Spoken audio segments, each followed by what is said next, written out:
Good morning बच्चों। मैं पटेल नीलम कर्णावती विद्यालय में आप सभी का स्वागत करती हूँ। कक्षा 9 विषय सामाजिक विज्ञान पाठ 4 भारत के राष्ट्रीय आंदोलन, जिसमें आज हम खिलाफत आंदोलन के बारे में जानकारी प्राप्त करेंगे। खिलाफत आंदोलन प्रथम विश्व युद्ध के दौरान तुर्की जर्मनी के पक्ष में शामिल हुआ था। जब प्रथम विश्व युद्ध हुआ तब तुर्की जर्मनी के पक्ष में शामिल था, जर्मनी की तरफ से था। इंग्लैंड की विजय के पश्चात उसके साथ जो संधि की गई थी उसकी शर्त अत्यंत कड़ी और अन्यायपूर्ण थी। जब इंग्लैंड को सफलता मिली तो उसके बाद जो करार हुआ था उसकी शर्त अत्यंत कठोर और अन्यायपूर्ण थी। सुल्तान तुर्कों का सुल्तान उस समय इस्लाम धर्म का खलीफा था। तुर्कों का सुल्तान उस समय क्या था? इस्लाम धर्म का धार्मिक बड़ा था। उस पर जो कठोर शर्त लादी गई उसका विरोध करके उसे हल्की करने के लिए भारत में जो आंदोलन हुआ उसे खिलाफत आंदोलन कहा जाता है। उस समय जो कठोर शर्त लागी गई उसको हल्की करने के लिए भारत में जो आंदोलन हुआ उसे खिलाफत आंदोलन कहा जाता है। अली बंधु इस आंदोलन के मुख्य नेता थे। अली बंधु कौन थे? खिलाफत आंदोलन के मुख्य नेता थे। हिंदू मुस्लिम एकता के विचार से गांधी जी ने उस आंदोलन को समर्थन देने का अनुरोध किया। कांग्रेस के सहयोग से यह आंदोलन व्यापक बड़ा बन गया। असहयोग आंदोलन 1920-22। असहयोग आंदोलन को दिसंबर 1920 नागपुर अधिवेशन में मंजूरी मिली। कांग्रेस ने अब ब्रिटिश साम्राज्य के अंतर्गत स्वशासन के बदले स्वराज ही चाहिए ऐसी मांग बुलंद की। रचनात्मक पहलू आंदोलन के सकारात्मक पहलू में हिंदू मुस्लिम एकता को दृढ़ बनना, स्वदेशी चीज वस्तुओं का आग्रह रखना, घर घर चरखा चलाना, तिलक स्वराज फंड में 1 करोड़ रुपए इकट्ठा करना, खादी, अस्पृश्यता निवारण, शराब निषेध, राष्ट्रीय शिक्षा का समावेश होता था। खंडनात्मक पहलू जबकि दूसरी तरफ सरकारी नौकरियों, धारा सभाओं, सरकारी स्कूल कॉलेजों का त्याग करना, सरकारी अदालतों, स्थानीय स्वराज की संस्थाओं में नियुक्ति सदस्यों द्वारा त्यागपत्र देना, विदेशी वस्त्र और माल सामान का बहिष्कार, सरकारी कार्यक्रम और उपाधियों वगैरह का बहिष्कार जैसे अनेक कार्यक्रमों का समावेश होता था। असहयोग आंदोलन के कार्यक्रम आंदोलन के प्रारंभ में महात्मा गांधी ने अपनी केसरी हिंद और रविंद्रनाथ ठाकुर ने नाइटहुड सम्मान आदि का त्याग किया। जब आंदोलन का प्रारंभ हुआ, उसकी शुरुआत हुई, तब महात्मा गांधी ने केसरी हिंद और रविंद्रनाथ ठाकुर के नाइटहुड सम्मान आदि को त्याग कर दिया। देश के अन्य नेताओं ने भी अपनी उपाधि या पदवी का त्याग कर दिया, उसे हटा दिया। विद्यार्थियों ने अंग्रेजी विद्यालय और कॉलेज छोड़ दिए। जगह जगह विदेशी कपड़े की होली जलाई, विदेशी कपड़े को जलाया गया। ड्यूक ऑफ केनाट भारत आया, तब उसका बहिष्कार किया। नवंबर 1921 प्रिंस ऑफ वेल्स के सम्मान का भी बहिष्कार किया गया। ऐसे कदम ने पूरे देश में अच्छी उत्तेजना उत्पन्न की। दूसरी तरफ राष्ट्रीय विद्यालय कॉलेजों की स्थापना हुई, जिसमें काशी बिहार, जामिया मिलिया गुजरात आदि में विद्यापीठ नाम के राष्ट्रीय विद्यापीठों की स्थापना हुई।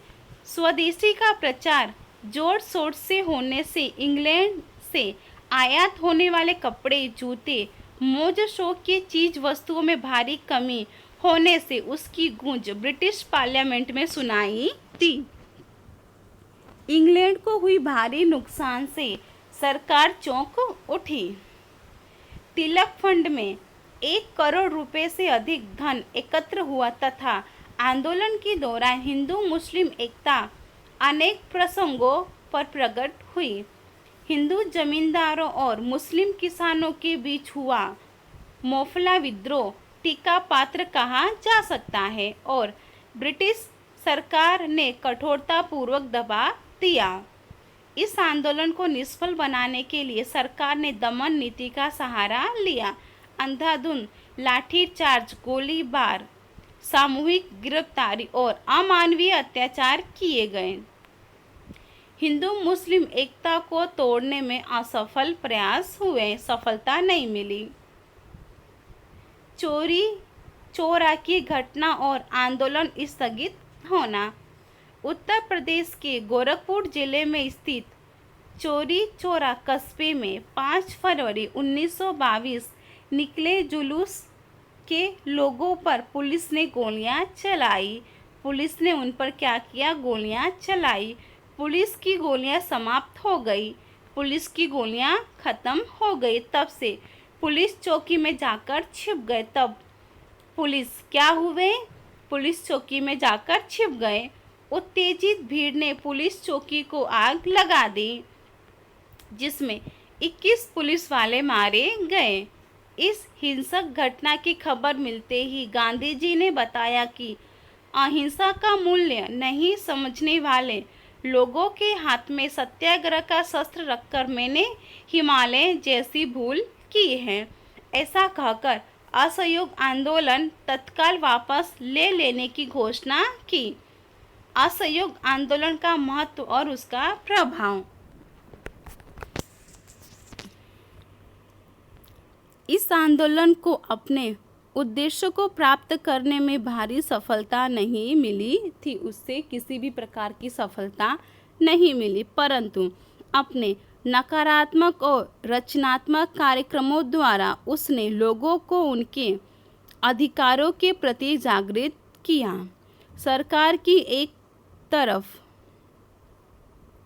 विरोधी वातावरण निर्मित हुआ, विरोध का वातावरण सर्जित हो रहा था।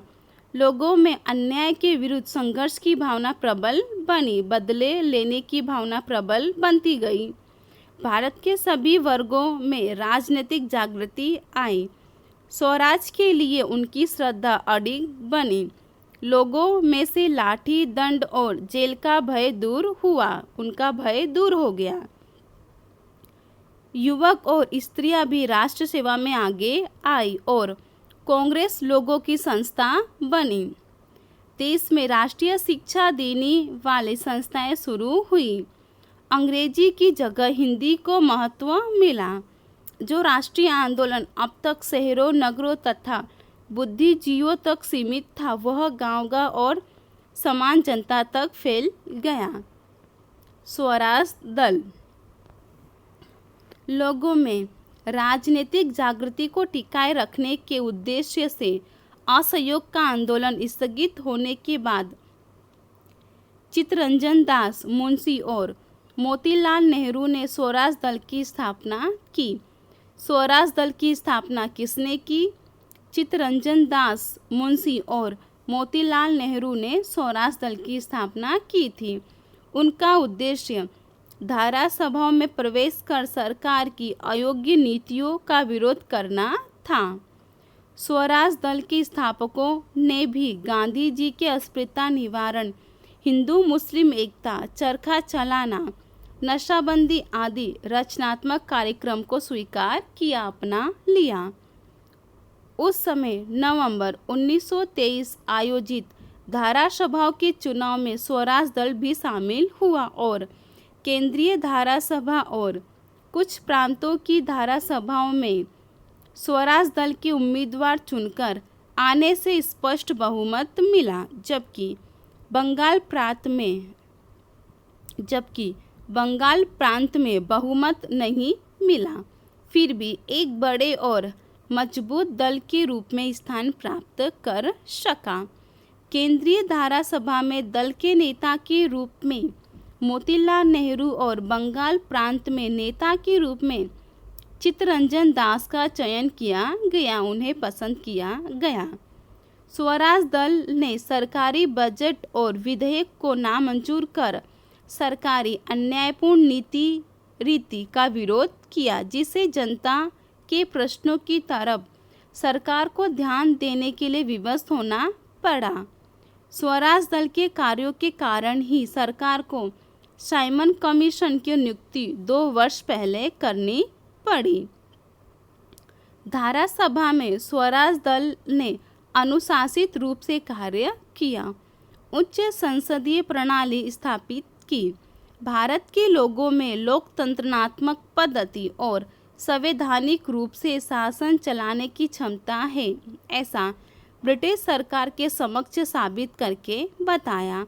ऐसे सुंदर कार्य के परिणाम स्वरूप हिंद का शिक्षित वर्ग स्वराज दल की तरफ आकर्षित होने लगा। लोगों में भी राष्ट्रीय जागृति का पुनः संचार हुआ। स्वराज प्राप्ति को अधिक करीब लाने में इस दल ने अत्यंत महत्वपूर्ण भूमिका निभाई। इन सभी में उनका महत्व और मूल्य निहित है।